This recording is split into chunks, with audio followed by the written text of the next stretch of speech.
Hi everyone, we're here with Bracy Fuentes, who works at NFTE, and I will let her tell you a little bit about her role and all the various projects that she's involved in. Take it away.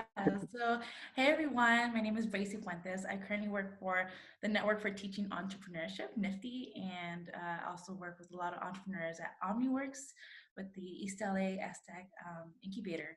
So just a little bit about what I do. I help and empower a lot of entrepreneurs to utilize the resources that the community has to make their dreams and their ideas come to life. And so I haven't launched my own official business. I'm also in the works of it.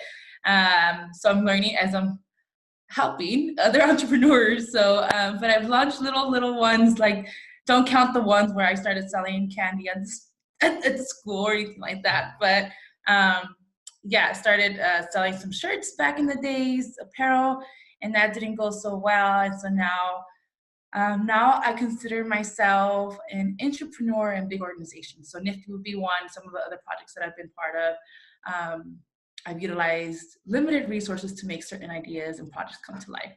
So that's kind of what I do now. That's awesome. Can you tell me a little bit about the other projects that you're involved in outside of NFTE? Outside of NFTE, yes. So I work with entrepreneurs who, like I said, they share. So basically my job is to connect the resources. So I do a lot of networking. I figure out where all these resources are located, whether it's capital, whether it's financial, whether it's human capital, whether it's any material resources, and figure out how do I connect that to the entrepreneur I'm currently working with. Whether there's probably 15 that we work with right now, with the young entrepreneurs themselves, we teach a lot with NFTE. We teach the entrepreneurial mindset, and so we take a student from ideation all the way to pitching competitions and getting some funding for that, and even prototyping. So regardless of what age group the entrepreneur is falls into, I still push those resources. And now what they do with the resource is up to them.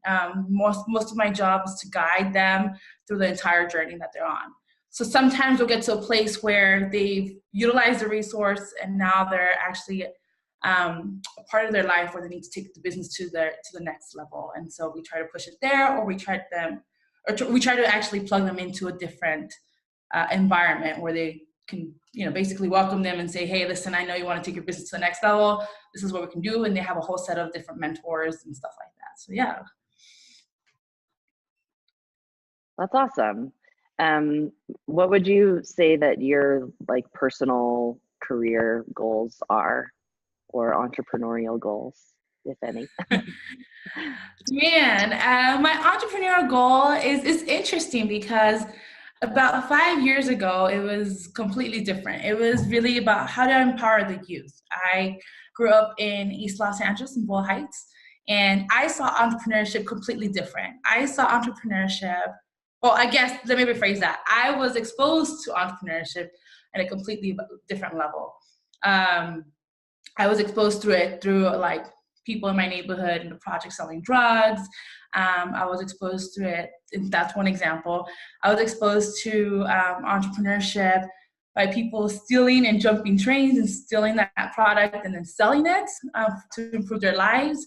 I also was exposed to it through different ice cream trucks, and my mom used to, I didn't realize till I was in my mid-20s that my mom, she was an entrepreneur. I just thought she used to clean houses. And then years later, when I was trying to figure out what entrepreneurship looked like in my community, I realized my mom had been there all along, just as an entrepreneur, charging to clean houses. And so that's how it started. And then, so now my mission is to empower different individuals from underestimated communities and give them the resources so that they can then launch their own business idea. Whether it's a huge $10 million idea, $1 billion idea, or whether it's a $500,000 idea. But how are they going to utilize the resources so that they can then empower themselves and then have some economical development in their own community? So that's what I'm shoot for. one of my business ideas is to launch a ecosystem of entrepreneurs in an educational setting. When I first started, I wanted to create this incubator for the youth, and I realized that they don't have money. And so I was like, how the hell am I going to do this? And then I started seeing different versions of it. Then I started working in incubators and started seeing how low budget those are, and they're big things, they're big companies. And so it's been some, like, for the last 5 years I've been collecting little pieces of an incubator here, an incubator there, a youth program there. And so now this big idea is to create this ecosystem where I can then bring in huge partnerships into an area, into one physical location, an educational location, because my background is in education, where I work in education. And then somehow plug in our youth to then get hired within that physical location to partnerships, and then they can then do some savings, or they can take that money and change the situations at home. So that's a big idea. I'm still marinating towards it, but definitely bringing in huge corporations, huge partnerships into a physical location where the youth can then get empowered and get jobs. Jobs would be created, and then they get the skill sets necessary to then move on with their lives. So it's still in the works of it, but I think I got it this time around, 5 years later. So if you think it wasn't clear, you can imagine what my head was 5 years ago.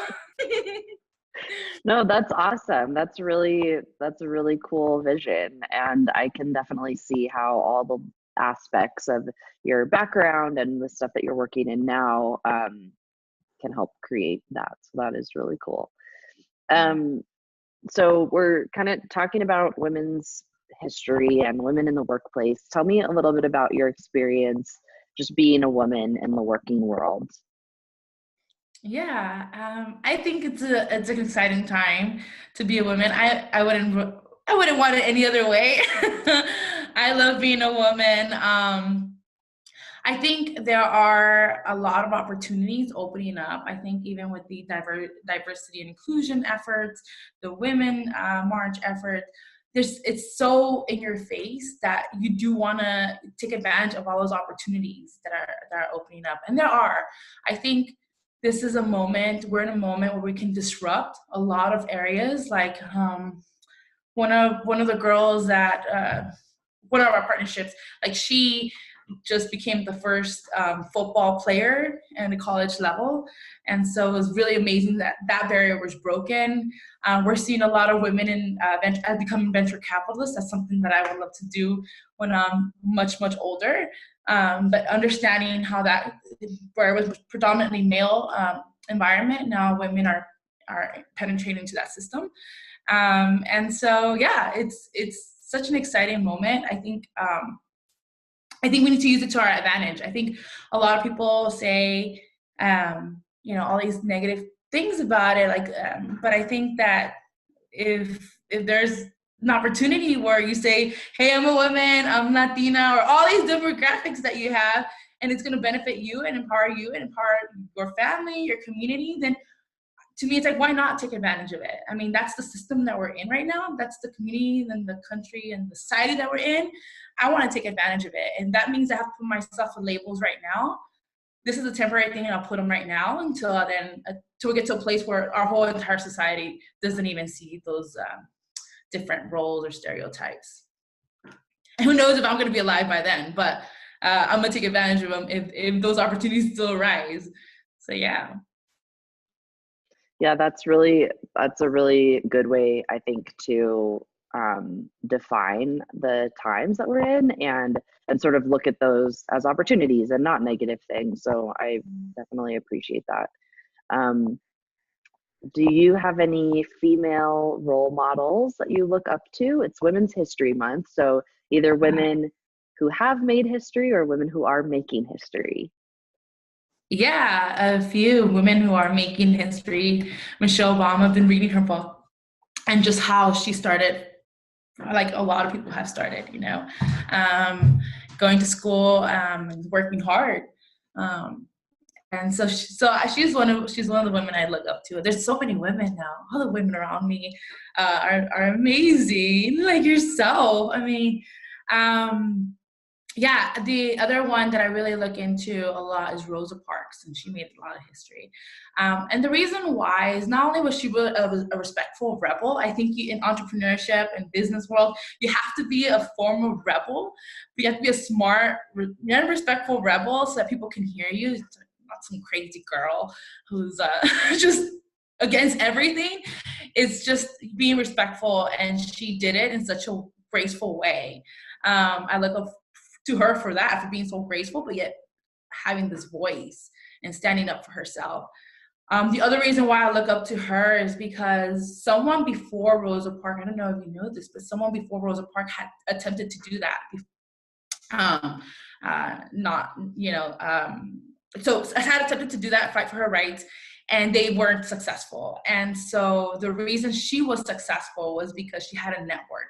She had a community. She had people that cared about her. So when she did stood up, people wanted to listen to her and support her. So she went to people, this is the art of like networking and the art of building relationships. And that's something that I really strive for, is to build relationship with other people, to not just online, like actually sit down, a belly to belly moment. Like I can actually touch you, hug you, or whatever, and really learn from you. And I think she had that. And so that's why her movement was incredibly big. I mean, that's why she made history, because she had the church backing her up. She had her neighbors backing her up. But Rosa Parks had built those relationships long before she had to, long before the bus situation, to be honest with you. And where that became like the civil rights, launch to it. So movement. So yeah, so that's kind of who I really look up to: the power of networking, the power of relationship building, the power of being a respectful rebel and fighting for your rights and advocating for yourself. So Rosa Parks. I love that. Respectful rebel. That is so cool. And I also think it's so true that we see these like single people and we think, oh man, they're amazing. But they have a whole community behind them. I think that's really, really true and so important to point out. So for girls, you work with a lot of youth. So for young girls that are getting started in their careers or women who are starting businesses, what pieces of advice would you have for them? Yeah, just stop comparing yourself to anybody else's path. Like you bring so much to the table, so much value. And so there's so much comparison nowadays. You compare yourself on Instagram, you compare yourself with your family. You're on your own path, girl. And so you just go and you just do it. Like just quiet everybody around you, really. And just focus and just get to it. Do it bit by bit. Seriously. If you need to do it a second by second, that's great. One day at a time, that's great. And top 3 things in 1 year, that's great. Just get it done. But don't compare yourself. If it comes out nasty, perfect. You learn from it and move on, So be nasty in the sense where you're just, you're being a rebel, respectful rebel, and you're just doing what you got to do. You got to rock it. Regardless of what they say, yeah, it's as simple as that. Just get down and grind, and then it'll pay off eventually. So I just think, and the other thing is be graceful with yourself. Like in that comparison, you have to be graceful when you do things. Don't go right all the time. So be graceful from that. Reflect. So yeah, those are the things that is very simple. You just have to get to it and quiet the voices and comparisons in your head. Very, very good advice that we all need on a regular basis. Yeah, thank you so much, Bracy. This was really awesome. Thanks for taking the time to talk. Thank you for having me. I'm excited. Where can people find you?